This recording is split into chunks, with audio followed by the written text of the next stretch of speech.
Good evening, friends, and welcome to Sleepy Time Tales, a podcast aimed at helping you to get a good night's sleep. Do you find your mind plagued with the stresses of modern life, especially when the lights are out and you're trying to get a restful night? Does your spinning mind keep you awake? Follow my voice down the path towards a good night's rest. Listen to me tell a story that will keep your mind from wandering to your daytime problems, the ones you can't solve right now and will be easier to solve well rested. Listen to my voice and allow yourself to drift, following the twists and turns of the story, but slowly letting go and drifting into sleep.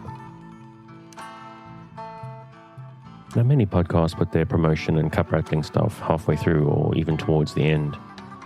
But obviously, if I'm hoping you're asleep long before we get there, so I need to put this stuff up front.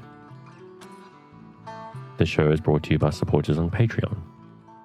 I'm hearing from people all the time how valuable they find the show, and those supporters who have the means to help fund it, to keep it going, and help me to reach new audiences are very much appreciated. So if you're making use of Sleepy Time Tales regularly to help you to deal with sleeplessness, and you have the urge to support the show, and most importantly, if you can and can afford it, please check out patreon.com/sleepytimetales or go to the link in the show notes or from the website to take a look at what's available there. You will have the satisfaction of knowing that you're contributing to the rest and lifestyle improvements of thousands of people. And over and above that, there are real rewards from as little as $2 a month. There's early release of the regular episodes, weekly bonus episodes, and special edits of the main show. And if committing to a monthly support is a little bit too much to ask for, which is perfectly understandable, other than the Patreon, there's also the tip jar on the website, the merchandise store, and others. But another huge way you can help the show is simply to spread the word.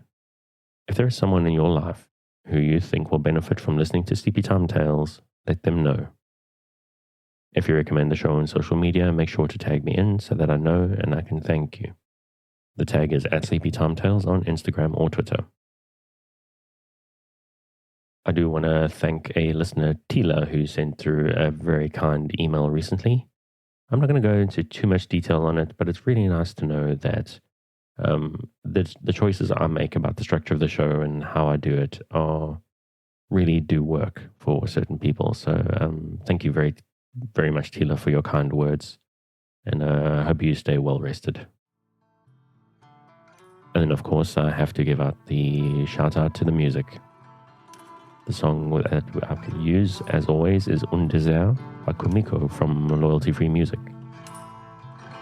Their music is available on their website, loyaltyfreemusic.com, and they have a wide variety of stuff produced under different styles. And if you are someone who's doing a creative project like a podcast or YouTube video or something, there's a lot of stuff available there, available for use on Creative Commons licenses. So definitely worth taking a look, as well as actually just listening to, because most of the stuff's actually pretty cool and fun and very varied. So I've also linked the website in the show notes, and please go take a look. Thank you for taking the time, and back to the show.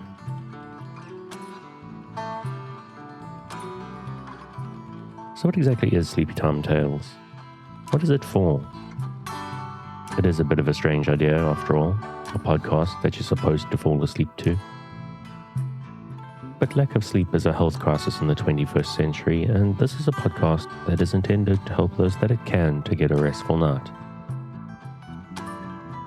Do you find yourself lying awake at night, with your mind spinning and emotions in turmoil with anxieties of 21st century life? Do you wake up in the middle of the night and find yourself not quite able to doze back off at 3 a.m.? I'm here to help. My name is Dave, and I'm your narrator, here to help you into a restful night. I'm someone who has struggled to sleep ever since I was a baby. My parents had sleepless nights with me for years, and even once I got old enough not to be a bother to them anymore, I always struggled to sleep. A lot of people I knew liked sleeping with the TV or the radio on, But it was something I always resisted because I thought silence was more beneficial for me. But later on in life, when I discovered podcasts and I tried to listen to podcasts when I was lying awake at night, the tendency for droning voices was actually to act almost like a sedative for me. Podcasts, unlike TV or radio, didn't really have quite as many distractions. TV obviously has all the bright light and the loud commercials and potential loud noises, and radio would have distracting music or loud commercials that would disturb my sleep.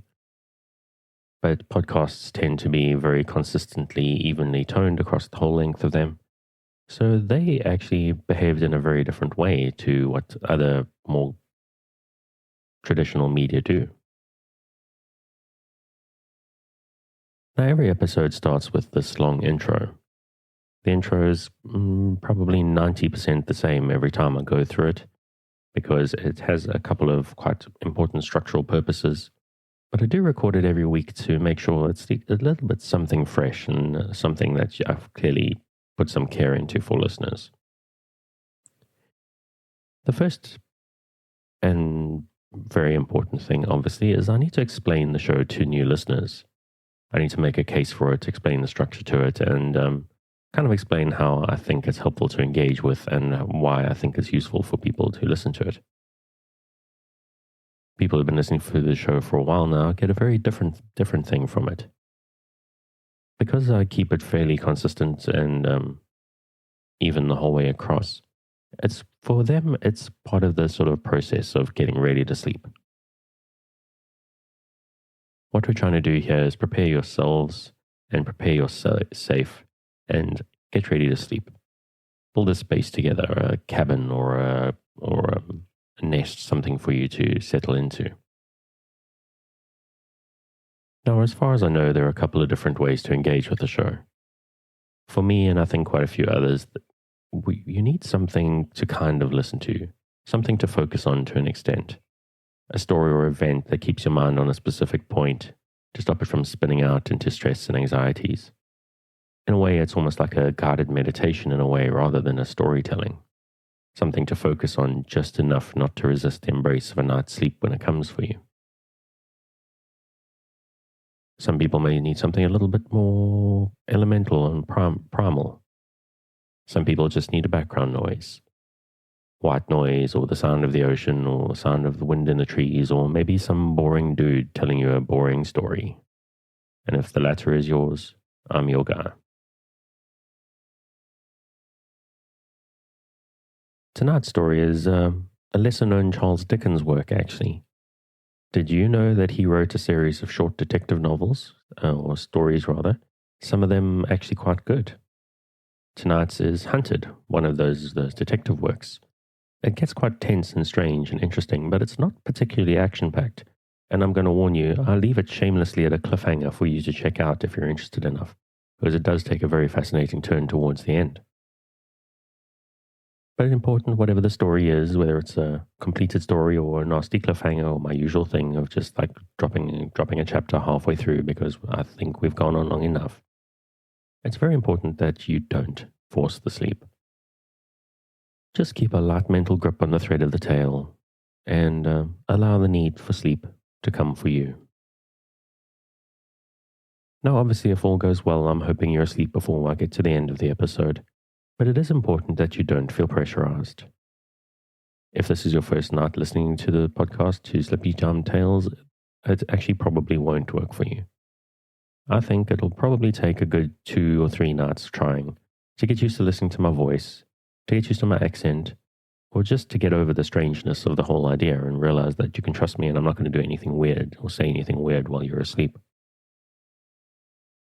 It's also possible, especially if it's early in days with the podcast, that one episode just isn't long enough.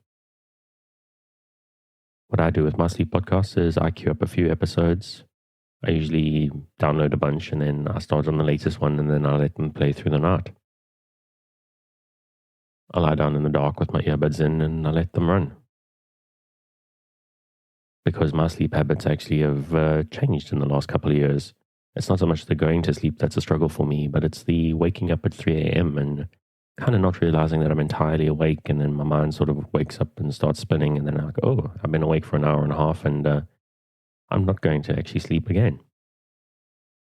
So what I do is, if my earbuds are popped out, the stream is still running, I'll pop them in, and I let the voices waft me back to sleep again. Sometimes I even wake up like 30 minutes before my alarm goes, and I do the exact same thing. I carry on listening, and it knocks me right back out again. And I've got to tell you, it may sound strange, but that 30 minutes is sometimes the most restful part of my night. There is something about allowing yourself to relax completely right before the alarm that's just deeply, deeply satisfying. But whether you're trying to go to sleep first thing in the night, or waking up in the middle of the night, or just trying to get a few extra 40 winks in before the alarm, it's very important that you try to relax. If you're new to the show and prone to late nights lying staring at the ceiling, this will probably seem strange to you. So I suggest you give it a chance. And that's the basic idea. You relax and you lie in the dark, and while you do that, I tell you a tale. So relax, dear listener, my nighttime friend who has elected to lie in the dark, listening to my voice. You will always be safe with me. I'm here to help you relax, to improve your life in a small way, or honestly, maybe not such a small way. People don't sleep very well these days, and it makes their lives harder, so I'm here to do a small part to help you in a big way. To help you to face tomorrow and the day after, well rested and better able to cope and process. I believe very strongly in the benefits of kindness. I want to be kind to you. I want to share kindness with you. And I need you to be kind to yourself. Don't beat yourself up or rebuke yourself over not sleeping. Don't get tense if you just can't get yourself over the edge of sleep, even with me here in your ears trying to help. Frustration is one of the great enemies of a good night's sleep, and the intention with this podcast is to short-circuit that frustration, to distract the feeling we get when we blame ourselves for not being able to let go and drift into the dark. So take a breath. Forgive the fact you can't sleep and let my voice wash over you. Take another breath. Imagine the warm darkness rising up, inviting you to sleep and to a better life starting tomorrow. And if you can't let go, forgive yourself and we can try again tomorrow. If you've had a life of insomnia, sleep is something like an enemy, but it is not your enemy. It's a natural process that we've been pulled away from by stress and life and supposed progress shining bright lights in our eyes at all hours. I'm here to work with you, to create a safe space, a cocoon in which you can curl up and allow nature to take its course. So if you're still with me, thank you for staying. If you're already asleep, we'll chat again soon. And of course, you aren't hearing me, except maybe in a dream.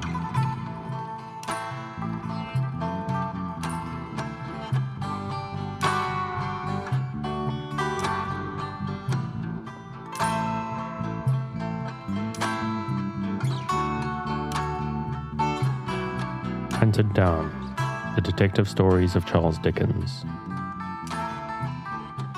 Chapter 1.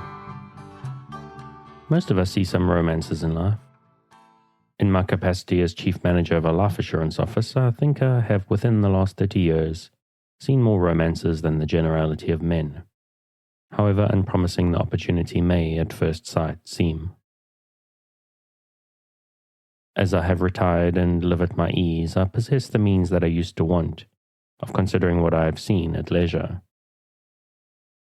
My experiences have a more remarkable aspect, so reviewed, than they had when they were in progress.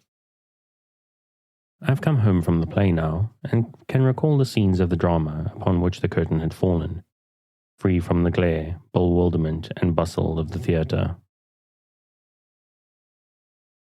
Let me recall one of these romances of the real world.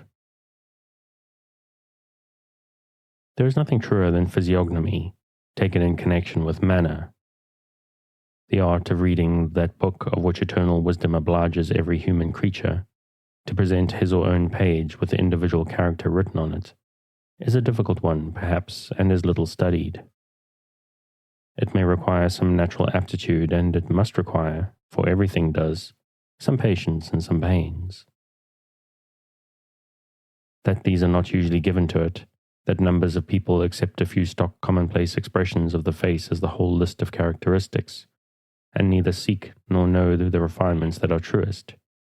That you, for instance, give a great deal of time and attention to the reading of music, Greek, Latin, French, Italian, Hebrew, if you please, and do not qualify yourself to read the face of the master or mistress looking over your shoulder teaching it to you, I assume to be 500 times more probable than improbable. Perhaps a little self-sufficiency may be at the bottom of this. Facial expression requires no study from you, you think. It comes by nature to you to know enough about it, and you are not to be taken in. I confess for my part that I have been taken in, over and over again. I have been taken in by acquaintances, and I have been taken in, of course, by friends. Far oftener by friends than by any other class of persons. How came I to be so deceived? Had I quite misread their faces? No, believe me, my first impression of those people founded on face and manner alone was invariably true. My mistake was in suffering them to come nearer to me and explain themselves away. Chapter 2.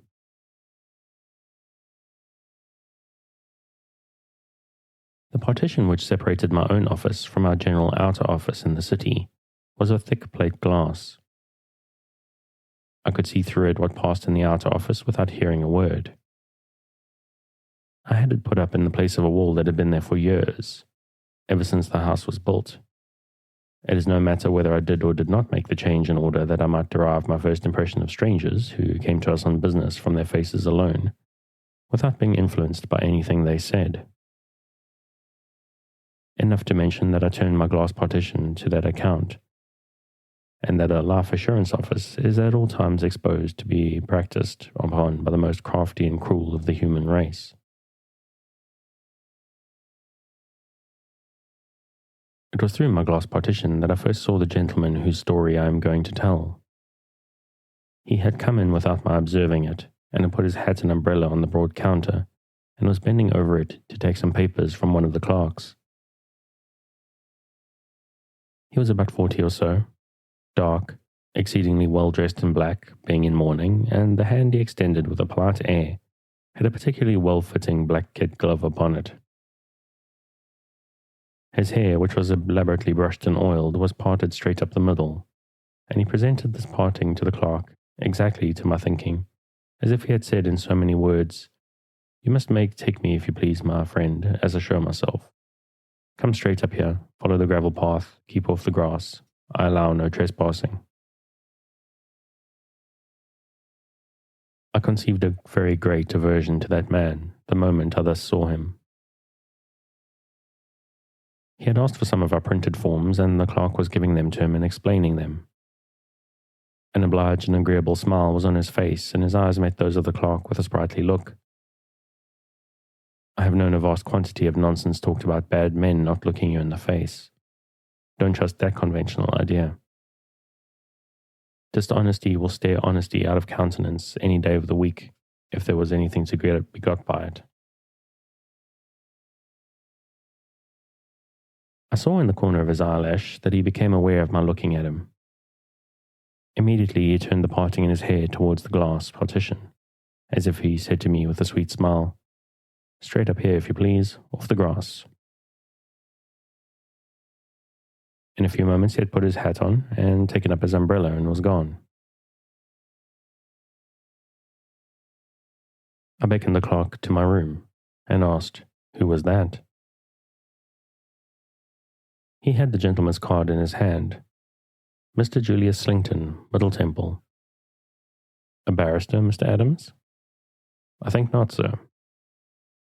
"I should have thought him a clergyman but for his having no reverend here," said I. "Probably from his appearance," Mr. Adams replied. "He's reading for orders. I should mention that he wore a dainty white cravat and dainty linen altogether.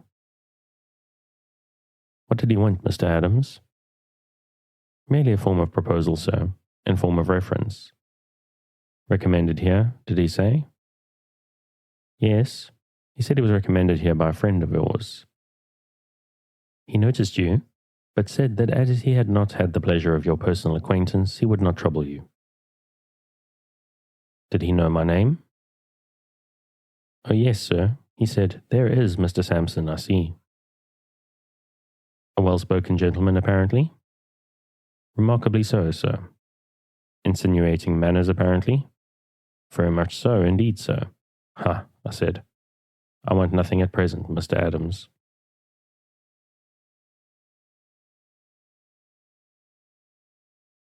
Within a fortnight of that day, I went to dine with a friend of mine, a merchant, a man of taste who buys pictures and books, and the first man I saw among the company was Mr. Julius Slington. There he was, standing before the fire, with good large eyes and an open expression of face, but still, I thought, requiring everybody to come at him by the prepared way he offered and by no other. I noticed him ask my friend to introduce him to Mr. Sampson, and my friend did so. Mr. Slington was very happy to see me. Not too happy, there was no overdoing of the matter. Happy in a thoroughly well-bred, perfectly unmeaning way. I thought you had met, our host observed. No, said Mr. Slington. I did look in at Mr. Sampson's office on your recommendation, but I really did not feel justified in troubling Mr. Sampson himself on a point in the everyday routine of an ordinary clerk. I said I should have been glad to show him any attention on our friend's introduction. I'm sure of that, said he, and I am much obliged. At another time, perhaps, I may be less delicate. Only, however, if I have real business, for I know, Mr. Sampson, how precious business time is, and what a vast number of impertinent people there are in the world.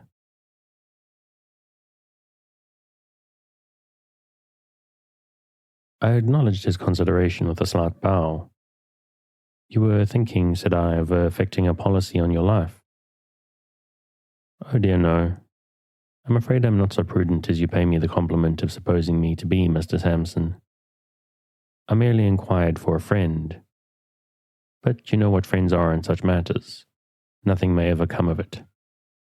I have the greatest reluctance to trouble men of business with inquiries for friends, knowing the probabilities to be 1,000 to 1 that the friends will ever follow them up. People are so fickle, so selfish, so inconsiderate. Don't you in your business find them so every day, Mr. Sampson? I was going to give a qualified answer, but he turned his smooth white parting on me with its straight up here, if you please, and I answered, yes. I hear, Mr. Sampson, he resumed presently, for our friend had a new cook and dinner was not so punctual as usual, that your profession has recently suffered a great loss. In money, said I. He laughed at my ready association of loss with money and replied, no, in talent and vigor.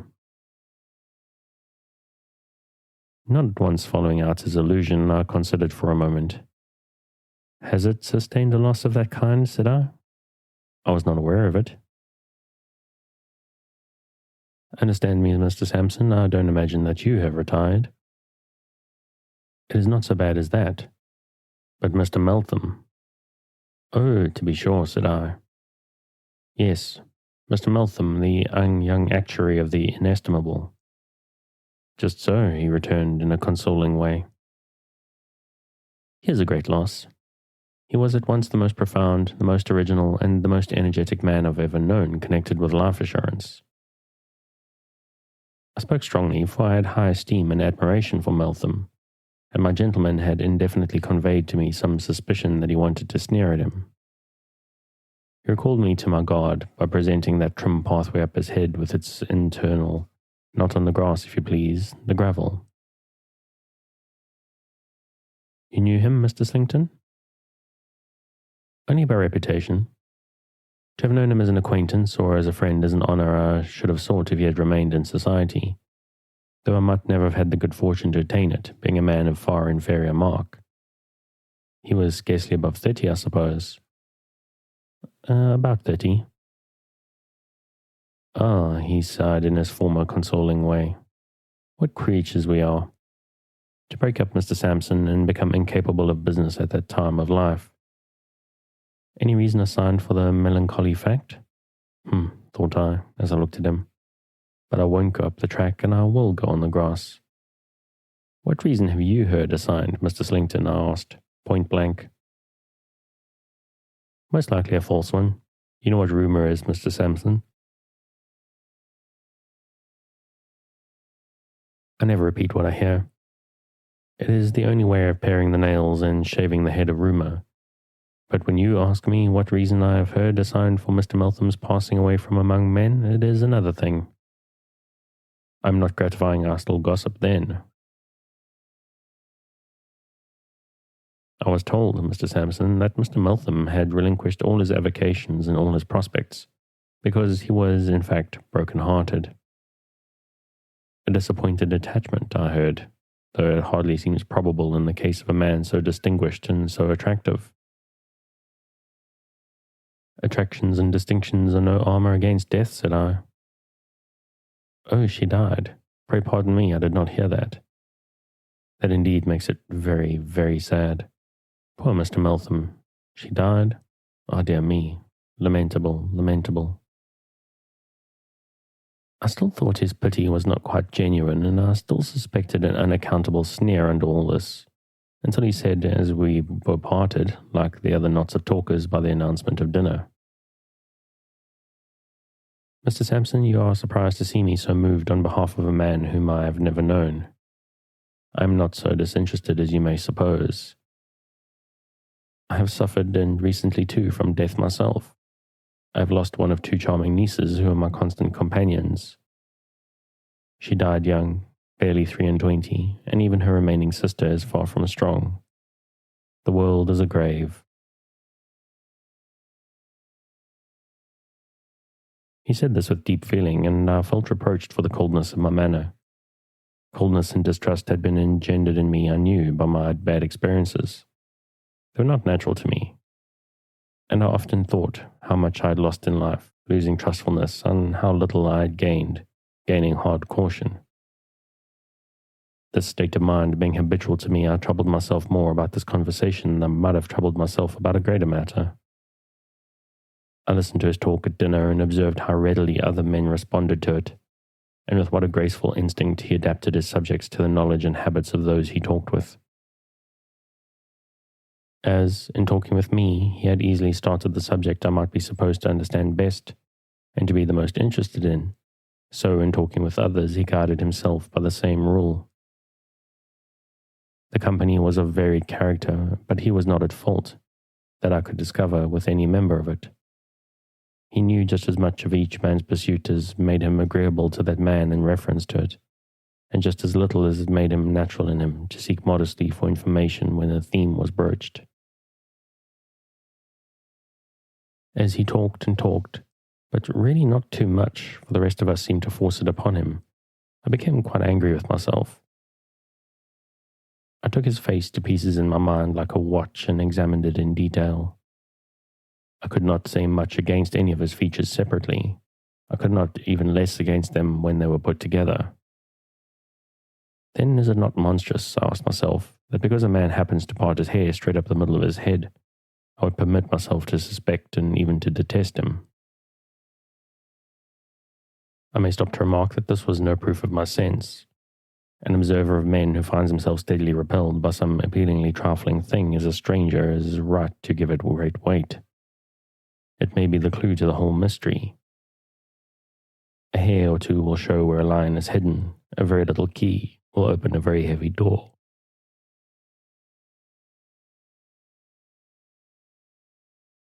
I took my part in the conversation with him after a time, and we got on remarkably well. In the drawing-room, I asked the host how long he had known Mr. Slington. He answered, not many months. He had met him at the house of a celebrated painter then present, who had known him well when he was travelling with his nieces in Italy for their health. His plans in life being broken by the death of one of them, he was reading with the intention of going back to college as a matter of form, taking his degree and going into orders. I could not but argue with myself that there was the true explanation of his interest in poor Meltham, and that I had been almost brutal in my distrust on that simple head. Chapter 3. On the very next day but one, I was sitting behind my glass partition, as before, when he came into the outer office, as before. The moment I saw him again without hearing him, I hated him worse than ever. It was only for a moment that I had this opportunity, for he waved his tight-fitting black glove the instant I looked at him and came straight in. "Mr. Sampson, good day. I presume you see upon your kind permission to intrude upon you.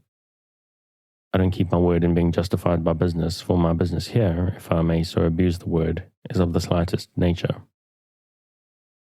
I asked, "Was it anything I could assist him in?" "I think you know.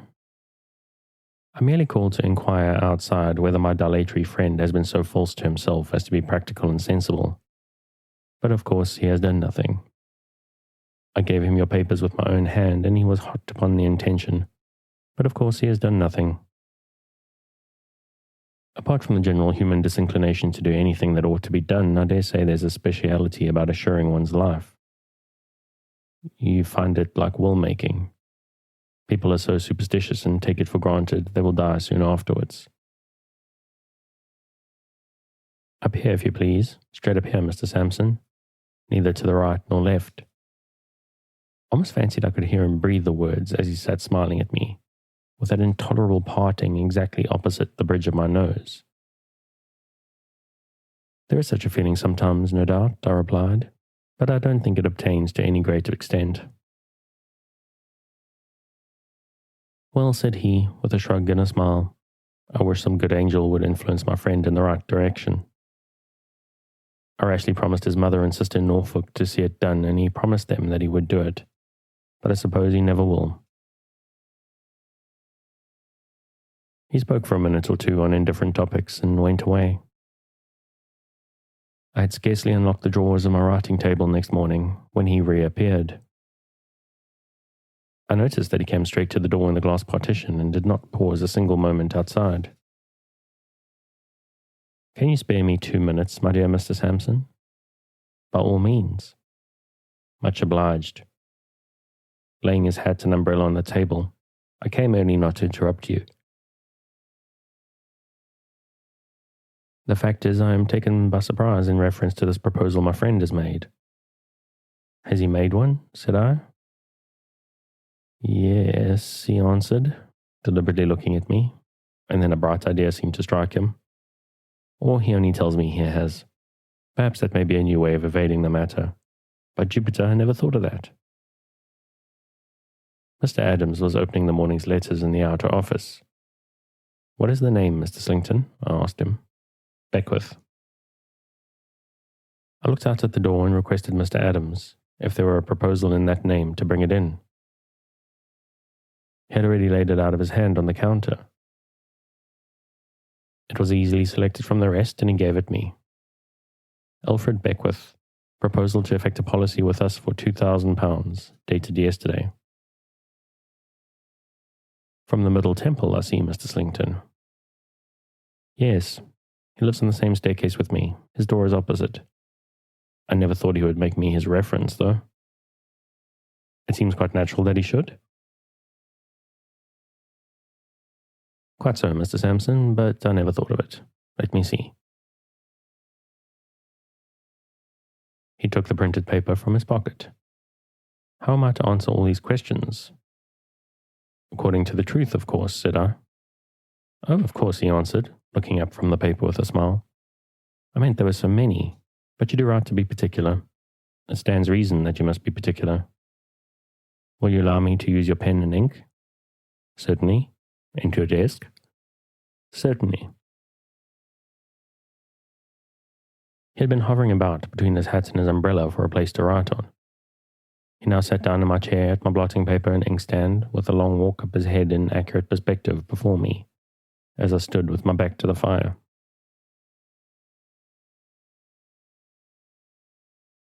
Before answering each question, he ran over it aloud and discussed it. How long had he known Mr. Alfred Beckwith? That he had to calculate by years upon his fingers. What were his habits? No difficulty about them, temperate in the last degree, and took a little too much exercise of anything. All the answers were satisfactory. When he had written them all, he looked them over and finally signed them in a very pretty hand. He supposed he had now done with the business. I told him that he was not likely to be troubled any farther. Should he leave the papers there? If he pleased. Much obliged. Good morning.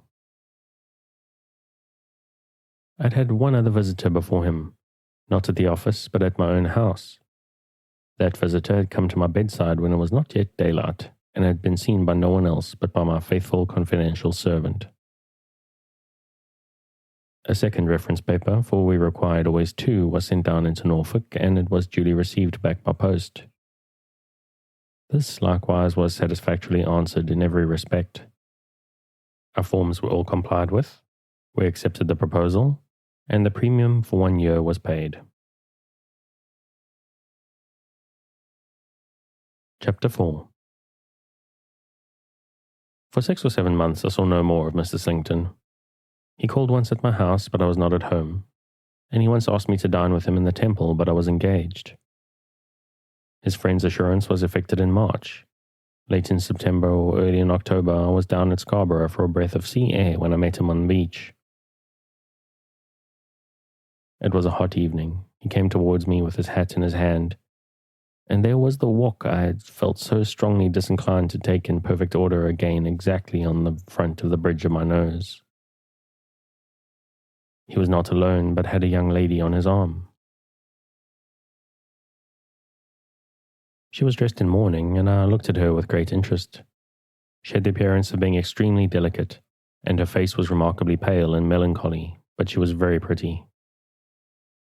He introduced her as his niece, Miss Nina.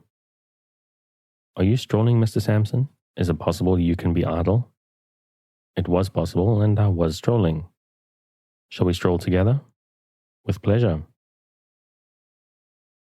The young lady walked between us, and we walked on the cool sea sand in the direction of Filey. "There have been wheels here," said Mr. Slington, "and now I look again, the wheels of a hand carriage. Margaret, my love, your shadow without a doubt." "Miss Nina's shadow," I repeated, looking down at it on the sand. "Not that one," Mr. Slington returned, laughing.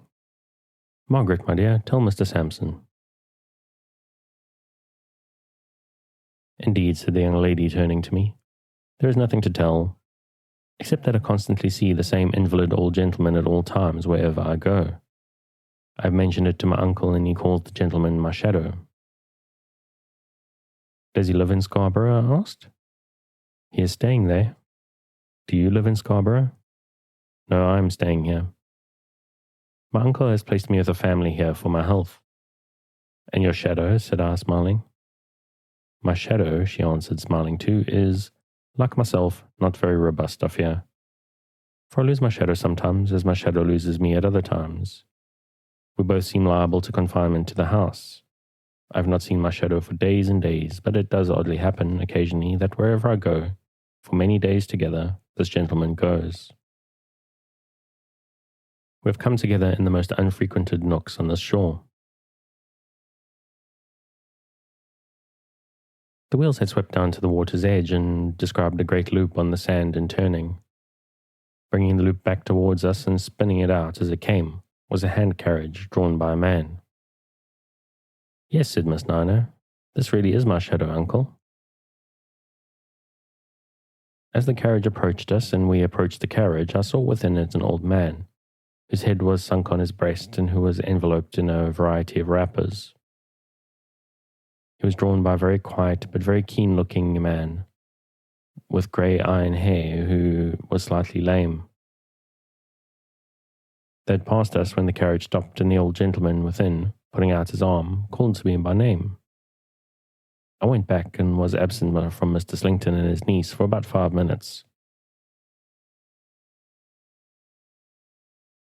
When I rejoined them, Mr. Slington was the first to speak. Indeed, he said to me in a raised voice before I came up with him, "It is well you have not been longer, or my niece might have died from curiosity to know who her shadow is, Mr. Sampson." "An old East India director," said I, "an intimate friend of our friends, at whose house I first had the pleasure of meeting you, a certain Major Banks. You have never heard of him?" "Never."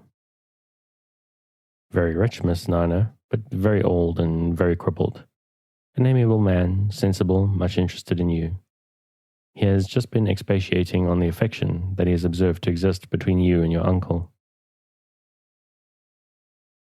Mr. Slington was holding his hat again, and he passed his hand up the straight walk, as if he himself went up it serenely after me. "Mr. Sampson," he said, tenderly pressing his niece's arm in his, "our affection was always a strong one, for we have had but few near ties. We have still fewer now. We have associations to bring us together that are not of this world, Margaret." "Dear uncle," murmured the young lady, and turned her face to hide her tears. "My niece and I have such remembrances and regrets in common, Mr. Sampson," he feelingly pursued, "that it would be strange indeed if the relations between us were cold or indifferent.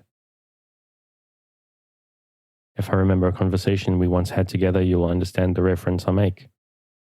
Cheer up, dear Margaret. Don't droop, my Margaret. I cannot bear to see you droop." The poor young lady was very much affected, but controlled herself. His feelings too were very acute. In a word, he found himself under such great need of a restorative that he presently went away to take a bath of sea-water, leaving the young lady and me sitting by a point of rock and probably presuming, but that you will say was a pardonable indulgence in a luxury, that she would praise him with all her heart.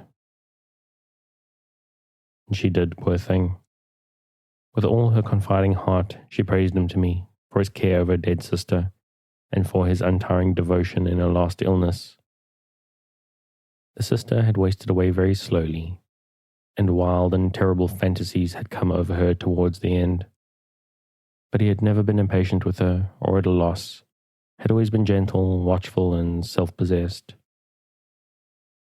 The sister had known him, as she had known him, to be the best of men, the kindest of men, and yet a man of such admirable strength of character as to be a very tower for the support of their weak natures while their poor lives endured.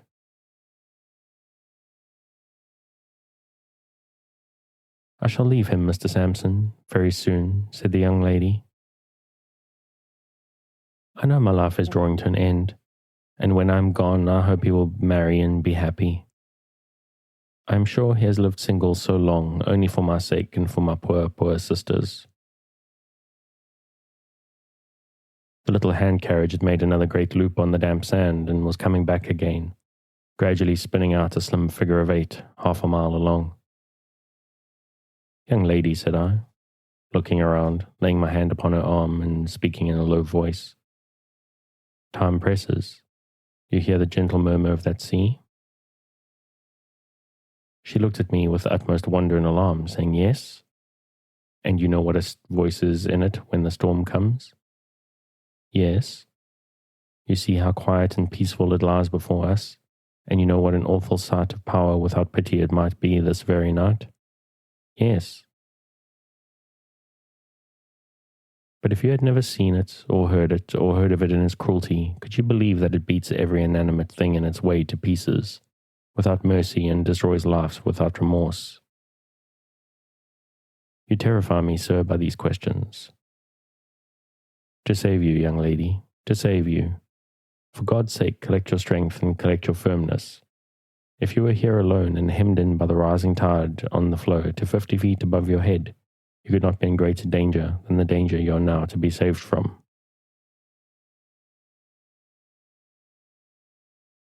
The figure on the sand was spun out and struggled off into a crooked little jerk that ended at the cliff very near us.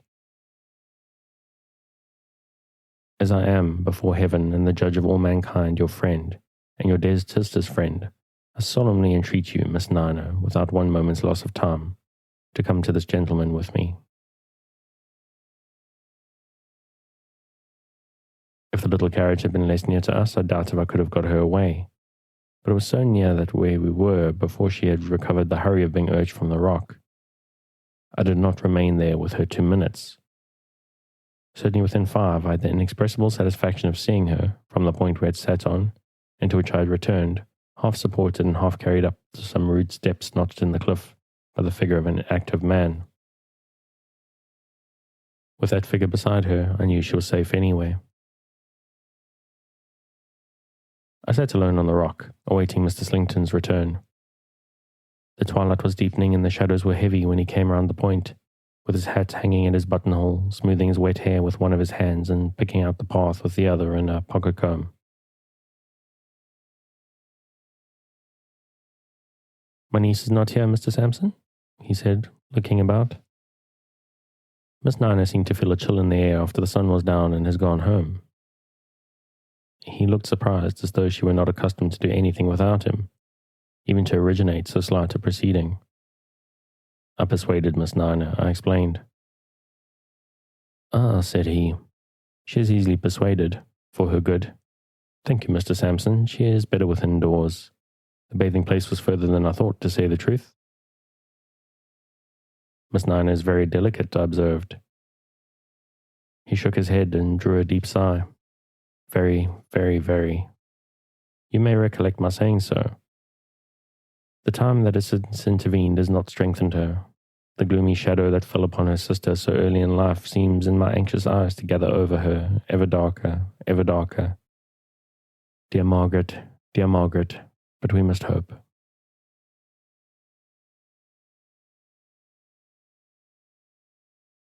The hand carriage was spinning away before us at a most indecorous pace for an invalid vehicle, and was making most irregular curves upon the sand. Mr. Slington, noticing it after he had put his handkerchief to his eyes, said, "If I may judge from appearances, your friend will be upset, Mr. Sampson." "It looks probable, certainly," said I. "The servant must be drunk." "The servants of old gentlemen will get drunk sometimes," said I. "The Major draws very light, Mr. Sampson." "The Major does draw light," said I. By this time the carriage, much to my relief, was lost in the darkness. We walked on for a little, side by side over the sand in silence. After a short while he said, in a voice still affected by the emotion that his niece's state of health had awakened in him, "Do you stay here long, Mr. Sampson?" "Why no, I'm going away tonight." "So soon?"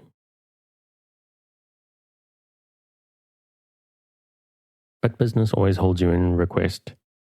Men like Mr. Sampson are too important to others to be spared to their own need of relaxation and enjoyment." "I don't know about that," said I. "However, I'm going back." "To London?" "To London." "I shall be there too, soon after you." I knew that as well as he did, but I did not tell him so, any more than I told him what defensive weapon my right hand rested on in my pocket as I walked by his side, any more than I told him why I did not walk on the seaside of him with the night closing in. We left the beach and our ways diverged. We exchanged good night and had parted indeed when he said, returning, "Mr. Sampson, may I ask, poor Meltham, whom we spoke of, dead yet?" "Not when I last heard of him, but too broken a man to live long and hopelessly lost to his old calling." "Dear, dear, dear," he said, with great feeling, "sad, sad, sad. The world is a grave," and so went his way. It was not his fault if the world were not a grave, but I did not call that observation after him, any more than I had mentioned those things just now enumerated. He went his way and I went mine with all expedition. This happened, as I have said, either at the end of September or beginning of October. The next time I saw him, and the last time, was late in November.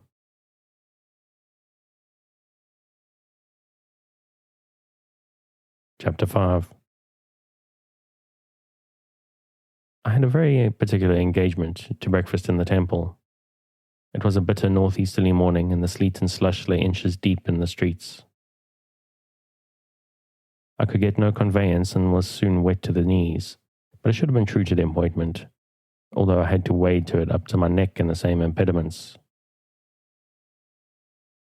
The appointment took me to some chambers in the temple. They were at the top of a lonely corner house overlooking the river. The name Mr. Alfred Beckwith was painted on the outer door. On the door opposite, on the same landing, the name Mr. Julius Slington. The doors of both sets of chambers stood open, so that anything said aloud in one set could be heard in the other. I had never been in these chambers before. They were dismal, close, unwholesome, and oppressive. The furniture, originally good and not yet old, was faded and dirty. The rooms were in great disorder, and there was a strong prevailing smell of opium, brandy, and tobacco. The grate and fire irons were splashed all over with unsightly blotches of rust, and on a sofa by the fire in the room where the breakfast had been preserved lay the host. Mr. Beckwith, a man with all the appearance of the worst kind of drunkard, was very far advanced on his shameful way to death. "Slington is not come yet," said this creature, staggering up when I went in. "I'll call him. Halloa, Julius Caesar, come and drink." As he hoarsely roared this out, he beat the poker and tongs together in a mad way, as if that were his usual manner of summoning his associate. The voice of Mr. Slington was heard through the clatter from the opposite side of the staircase, and he came in. He had not expected the pleasure of meeting me. I have seen several artful men brought to a stand, but I've never seen a man so aghast as he was when his eyes rested on mine. "Julius Caesar," cried Beckwith, staggering between us. "Mr. Sampson, Mr. Sampson, Julius Caesar. Julius, Mr. Sampson is the friend of my soul. Julius keeps me plied with liquor morning, noon, and night. Julius is a real benefactor. Julius threw the tea and coffee out the window when I used to have any. Julius empties all the water jugs of their contents and fills them with spirits. Julius winds me up and keeps me going. Boil the brandy, Julius." There was a rusty and furred saucepan in the ashes. The ashes looked like the accumulation of weeks, and Beckwith, rolling and staggering between us as if he were going to plunge headlong into the fire, got the saucepan out and tried to force it into Slington's hand. "Boil the brandy, Julius Caesar. Come, do your usual office. Boil the brandy." He became so fierce in his gesticulations with the saucepan that I expected to see him lay open Slington's head with it. I therefore put out my hand to check him. He reeled back to the sofa and sat there panting, shaking and red-eyed in his rags of dressing gowns, looking at us both. I noticed then that there was nothing to drink on the table but brandy, and nothing to eat but salted herons, and a hot, sickly, highly peppered stew. "At all events, Mr. Sampson," said Slington, offering me the smooth gravel path for the last time, "I thank you for interfering between me and this unfortunate man's violence. However you came here, Mr. Sampson, or with whatever motive you came here, at least I thank you for that." "Boil the brandy," muttered Beckwith. Without gratifying his desire to know how I came here, I said quietly, "How is your niece, Mr. Slington?" He looked hard at me, and I looked hard at him. "I'm sorry to say, Mr. Sampson, that my niece has proved treacherous and ungrateful to her best friend. She left me without a word of notice or explanation. She was misled, no doubt, by some designing rascal. Perhaps you may have heard of it." "I did hear that she was misled by a designing rascal. In fact, I have proof of it." "Are you sure of that?" said he. "Quite." "Boil the brandy," muttered Beckwith. "Company to breakfast, Julius Caesar. Do your usual office. Provide the usual breakfast, dinner, tea, and supper. Boil the brandy." The eyes of Slington looked from him to me, and he said after a moment's consideration, "Mr. Sampson, you are a man of the world, and so am I. I will be plain with you." "Oh, no, you won't," said I, shaking my head. "I tell you, sir, I will be plain with you." "And I tell you, you will not," said I. "I know all about you. You, plain with anyone? Nonsense, nonsense. I plainly tell you, Mr. Sampson, he went on with a manner almost composed, that I understand your object. You want to save your funds and escape from your liabilities. These are all tricks of the trade with you, office gentlemen. But you will not do it, so you will not succeed. You have not an easy adversary to play against when you play against me. We shall have to inquire in due time when and how Mr. Beckwith fell into his present habits. With that remark, sir, I'll put this poor creature and his incoherent wanderings of speech aside, and wish you a good morning, and better case next time. While he was saying this, Beckwith had filled a half-pint glass with brandy. At this moment he threw the brandy at his face and threw the glass after it. Slington put his hands up, half-blinded with the spirit, and cut with the glass across his forehead. At the sound of the breakage, a fourth person came into the room, closed the door, and stood at it. He was a very quiet but very keen-looking man with iron-grey hair and slightly lame. Slington pulled out his handkerchief, assuaged the pain in his smarting eyes, and dabbled the blood on his forehead. He was a long time about it, and I saw that in doing of it, a tremendous change had come over him, occasioned by the change in Beckwith. He ceased to pant and tremble, sat upright, and never took his eyes off him. I never in my life saw a face in which abhorrence and determination were so forcibly painted as in Beckwith's then. "Look at me, you villain," said Beckwith, "and see me as I really am. I took these rooms to make a trap for you. I came into them as a drunkard to bait the trap for you. You fell into the trap and you will never leave it alive. On the morning when you last went to Mr. Sampson's office, I had seen him first. Your plot has been known to both of us all along, and you have been counterplotted all along. What? Having been cajoled into putting that prize of £2,000 in your power, I was to be done to death with brandy, and brandy not proving quick enough with something quicker? Have I never seen you, when you thought my senses gone, pouring from your little bottle into my glass? Why, you murderer and forger, alone here with you in the dead of night, as I have so often been, I've had my hand upon the trigger of a pistol 20 times to blow your brains out." The sudden starting up of the thing that he had supposed to be his imbecile victim into a determined man, with a settled resolution to hunt him down and be the death of him, mostly expressed from head to foot, was the first shock too much for him. Without any figure of speech, he staggered under it. But there is no greater mistake than to suppose that a man who is a calculating criminal is in any phase of his guilt otherwise than true to himself, and perfectly consistent with his whole character. Such a man commits murder, and murder is the natural culmination of his course. Such a man has to outface murder and will do it with hardihood and effrontery. It is sort of fashion to express surprise that any notorious criminal, having such a crime upon his conscience, can so brave it out. Do you think that if he had it on his conscience at all, or had a conscience to have it upon, he would have even committed the crime? Perfectly consistent with himself, as I believe all such monsters to be, the Slington recovered himself and showed a defiance that was sufficiently cold and quiet. He was white, he was haggard, he was changed, but only as a sharper who had played for a great stake and had been outwitted and had lost the game.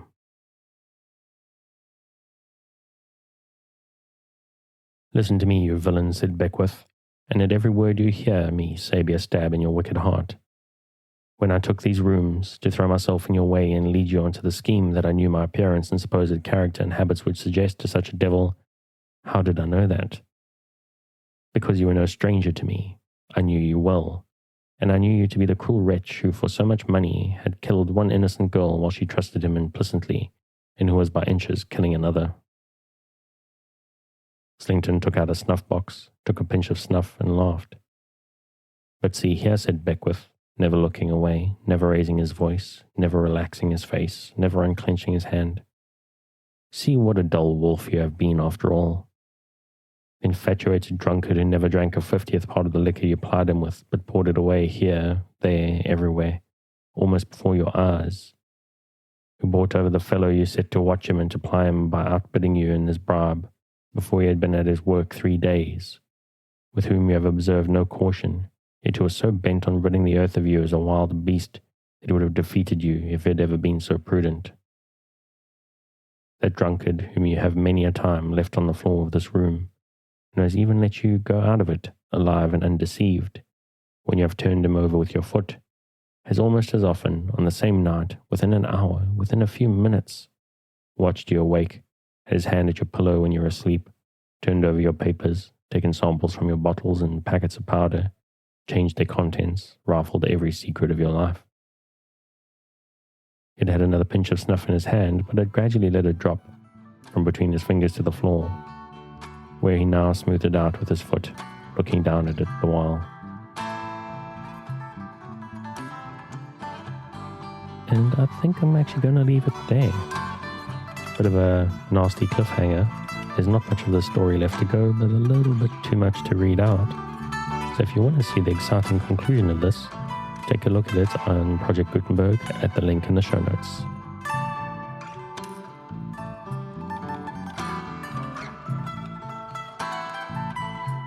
Thanks again for joining me on this episode of Sleepytime Tales, a podcast designed around a bedtime story to help you to get a restful night. New episodes are released every Sunday night to give you something fresh to help you rest in a new week. But make sure to subscribe in whatever service you use so that you get new episodes whenever they come out. A reminder that the music for tonight is Un Désert by Kumiko. Check out more of their work on their website, which you'll find linked in the show notes. Good night, and sweet dreams.